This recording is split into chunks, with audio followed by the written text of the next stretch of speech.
Hello, everyone. I am so pleased and happy to be with you today.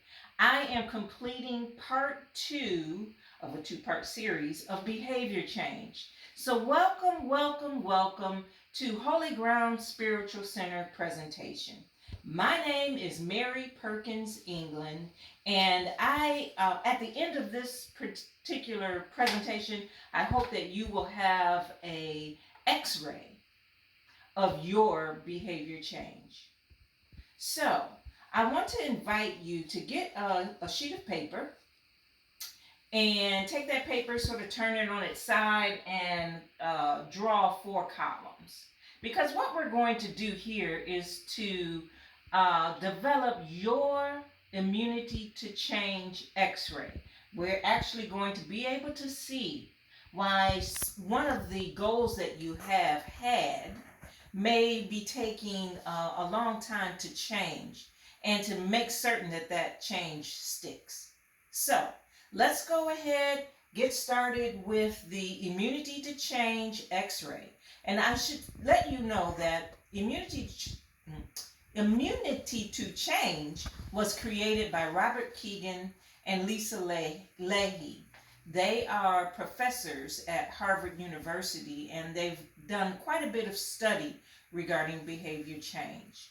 One of the things that they discovered and that I talked about last month was that some changes are technical and require a technical uh, prescription, and some changes are adaptive and require adaptive prescriptions. And it's very important that we understand the difference between that. So if you have forgotten or you didn't see the first part of this presentation, you may want to go back and take a look at it very briefly.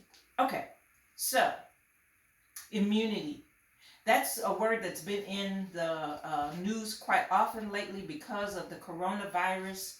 And we know that our own bodies have an immunity system.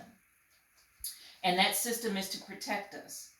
And you may not be aware that our mindsets and how we relate in the world, there is also an immunity that we have that also helps to protect us. But sometimes those immunity systems get it backwards. Let me give you an idea of what I'm talking about.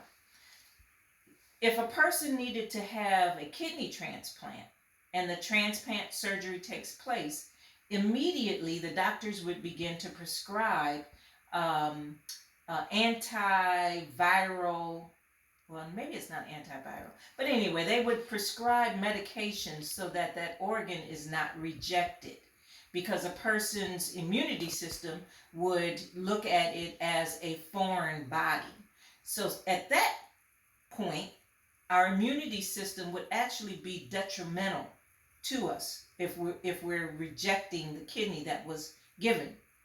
And the same thing can be true when we are trying to make behavior change. Sometimes our immunity system rejects the very thing that we want the most. So let's look at this particular x-ray. Please, I invite you to take a sheet of paper, divide it into four columns as you see here. The first column is an improvement goal.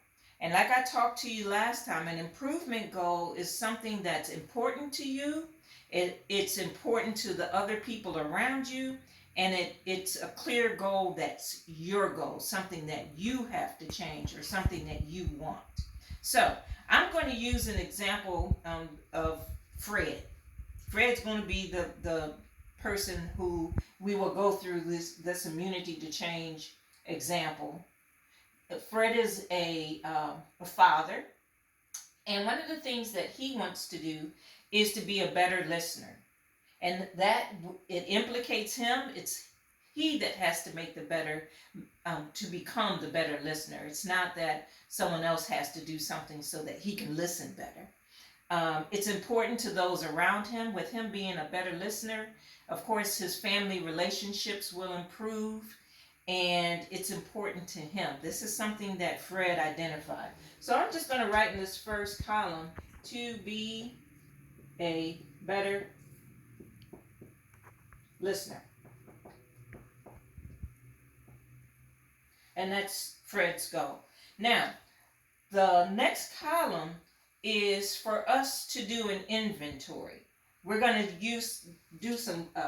list some concrete behaviors that we have that sort of work against this behavior goal, this improvement goal.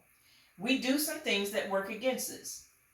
And I want you to really stop for a moment. And though you have your behavior goal listed here, I want you to think of some things that you do that work against the behavior goal. Let me give you an example. For Fred, he wants to be a better listener. So he might say that he allows his attention to be distracted when people are talking to him. So that would be something that he does that works against him being a better listener. So allows distractions. Okay, some other things that he might do would be he might start to look at his cell phone or make to-do lists in his mind instead of listening.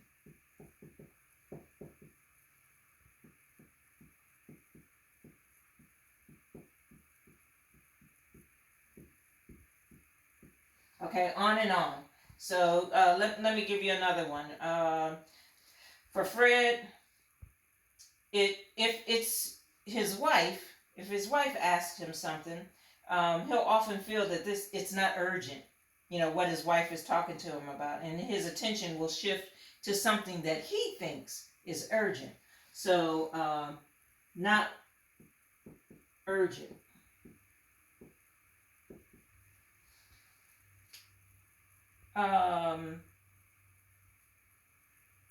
He also mentions that if I'm trying to listen to a client, I'll often start thinking of impressive responses and actually stop listening to what the person is saying.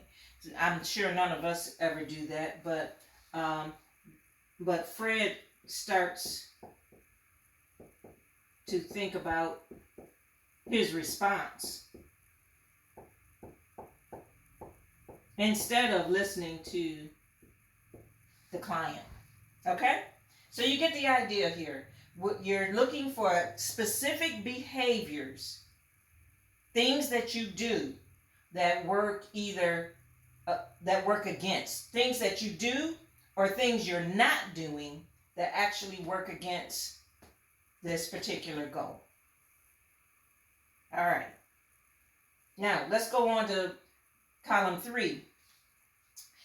We're going to take a look at each of the column 2 entries and say, if I imagine myself trying to do the opposite of this, what is the uncomfortable feeling or scary feeling that comes up for me?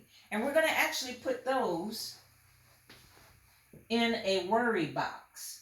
So when you think about not allowing distractions, if you think about not doing to-do lists in your mind and you're actually with the person when they are talking to you, what are some of the worries that might come up? So you might say things along the line of I worry I'll look stupid. I worry I will be humiliated.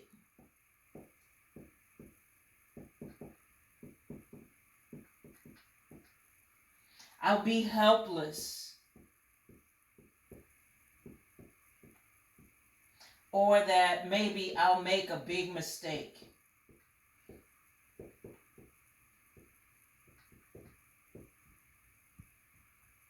So all of these are worries that Fred might have given his behaviors over here. So if he actually begins to listen to a person instead of thinking about the response that he wants to give to impress the person, he might feel like he might make a big mistake or that he would be helpless. Okay? So you should genuinely see that you are committed to your goal and these hidden commitments. So the hidden commitments, let's put those underneath the worry box. And those are going to be things like, I'm committed to not looking stupid, right? We would be committed to not looking stupid.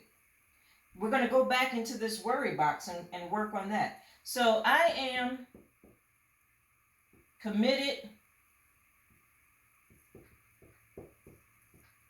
to not looking stupid.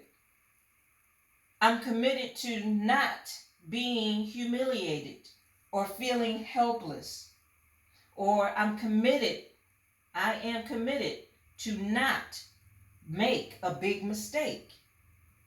All of these things would be our hidden commitments based on what our fears are in this worry box. All right? These commitments that I'm committed to not allowing these things to happen are self-protection commitments. You know, you should be able to see how the column 2 behaviors kind of make sense, because we don't want to have these things happen to us.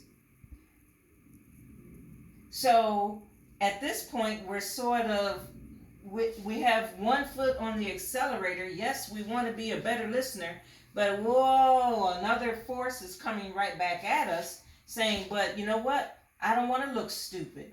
I don't want to be humiliated, and I certainly don't want to make a big mistake. So it's as if we have one foot on the accelerator and yet another foot on the brake.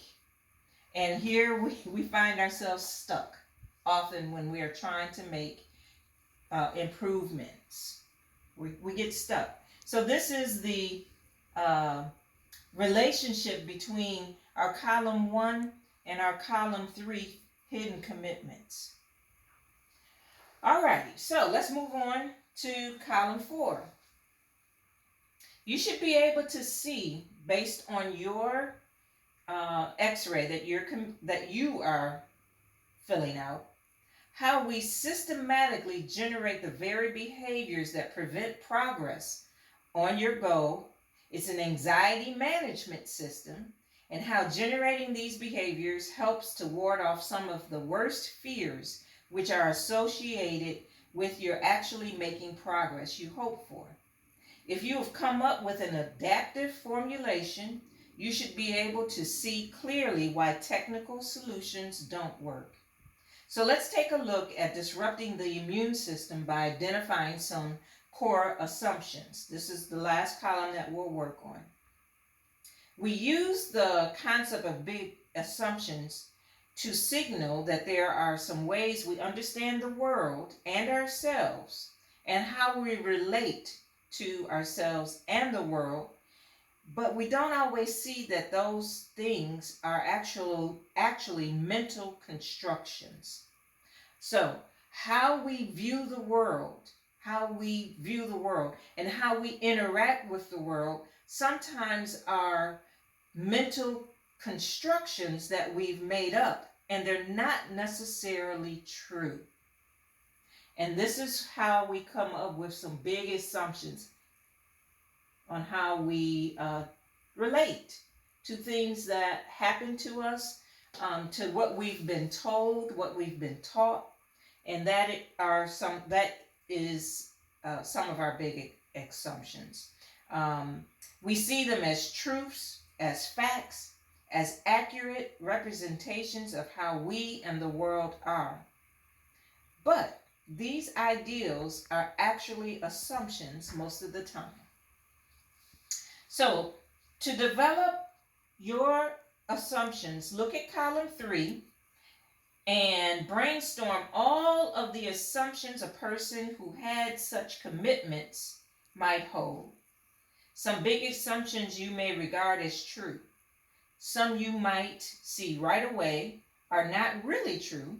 And then some of them you might be unsure about them, whether they're true or not. So please generate as many big assumptions as you can from what you've committed to as your hidden commitments. So let me give you an example. We said that Fred had some hidden commitments, and he didn't want to be humiliated. He was committed to not being seen as helpless, and he was committed to not making any type of big mistake. So with that in mind, what do you think might be some assumptions that a person who doesn't want to look stupid do? For Fred, he assumed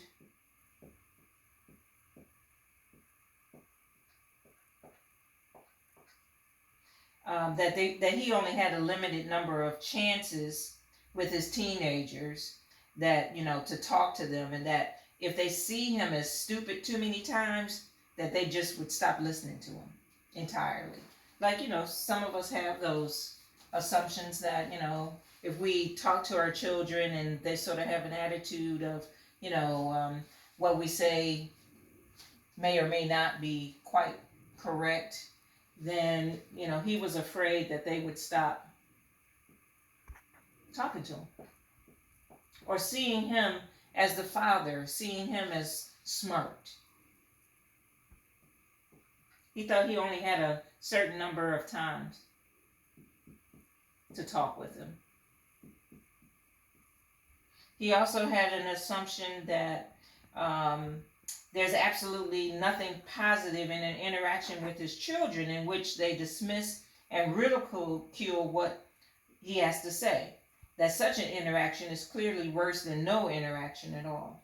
He also assumed that his wife expected him to be able to help her solve the difficult problems she shares with him. And he assumed that if he feels helpless, there's no way that he can be a good listener. Fred also had an issue with, he assumed that if he can't be in control of the situations or things are likely to go in, that the things are likely to go and get worse. Okay, so he assumed that if he wasn't in control of a situation, that things would only get worse. Okay, those are all assumptions that Fred had. He said that I assume if I make a big mistake, I will not be able to recover from it.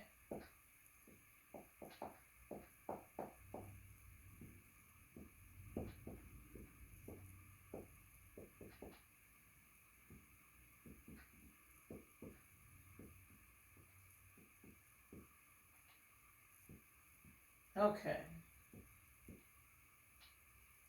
So,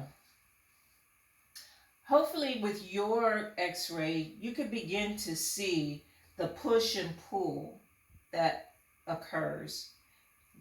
Yes, you want to be a better listener, but you also have these fears and worries that pop up and keep you in a status quo situation that doesn't allow you to use that energy that you have to actually begin to move forward, because there's this push-pull that happens. You have one foot on the accelerator, the other foot on the brake, and before you know it, you give up on actually trying to develop this goal. But with Fred having this x-ray, he can actually see his fears, what he's committed to because of the fears that work against this goal, and what he's been assuming.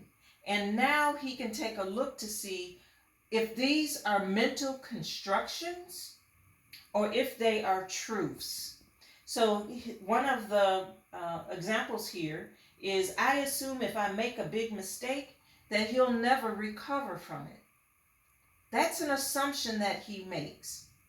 And how he can overcome his immunity to this change would be to understand or to test this assumption. And that is how you overcome your immunity to change, and how you actually would be able to make the improvement goal that you desire. And because you have changed your thought process, because we've gone through tests, we would go through tests. We have, that's the sort of the next step. We haven't done that yet.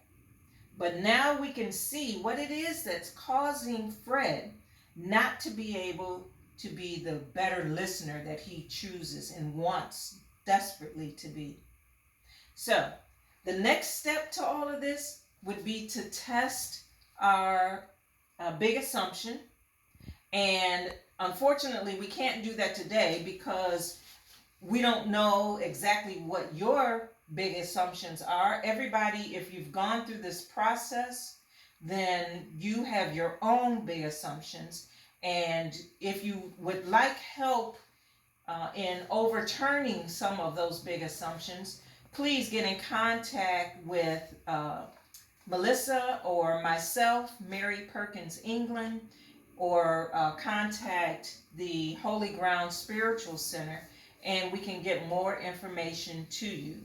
If you want to get in contact with me particularly, then please contact me through onpurposeliving18@gmail.com. And we can go further through more explanation on how to overcome your immunity to change. I really hope this has been helpful. Thank you.